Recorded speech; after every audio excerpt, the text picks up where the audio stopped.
अहम खबर आपको बता दें, जातिगत जनगणना को लेकर अब केंद्र सरकार ने सुप्रीम कोर्ट में हलफनामा दाखिल किया है, जिसमें साफ कहा गया है कि वो जनगणना में ओबीसी जातियों की गिनती नहीं करवाएगी। क्यों, इस रिपोर्ट में दिखाते हैं।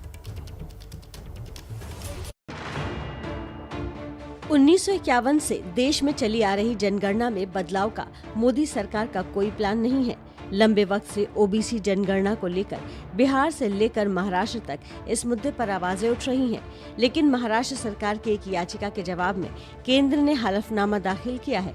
अब केंद्रीय सामाजिक न्याय मंत्रालय ने लिखित जवाब में कहा है कि पिछड़ी जातियों की गणना कर पाना व्यवहारिक नहीं होगा। केंद्र ने कहा कि 2011 में जो socio economic and caste census किया गया था, उसे ओबीसी की गणना नहीं कहा जा सकता। 2011 में हुई इस गणना का उद्देश्य पिछड़ेपन का आकलन था। इसके आधार पर जब जातिगत जनसंख्या का आकलन करने की कोशिश की गई, तो पता चला कि लोगों ने लाखों जातियां दर्ज करवाई हैं, जबकि केंद्र और राज्यों की ओबीसी लिस्ट में सिर्फ कुछ हजार जातियां हैं।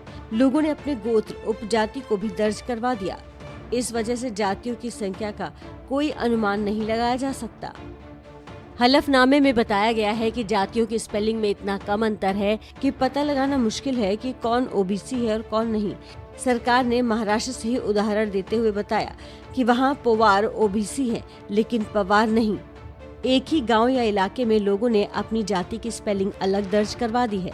कई जगह सर्वे करने वालों ने अलग अलग स्पेलिंग लिख दी है। ऐसे में इस सर्वे के आधार पर जातिगत आंकड़ा निकालने की कवायद बेकार साबित हुई। 2022 में होने जा रही जनगणना में जातियों की गिनती से मना करते हुए केंद्र ने ये भी कहा कि ये एक नीतिगत विषय है, इसलिए सुप्रीम कोर्ट को इस विषय पर कोई आदेश नहीं देना चाहिए। अगले साल कई राज्यों में विधानसभा चुनाव है, जहां ओबीसी वोटर्स की संख्या काफी ज्यादा है। ऐसे में इस मुद्दे पर वार पलटवार होगा, ये तय दिखाई दे रहा है।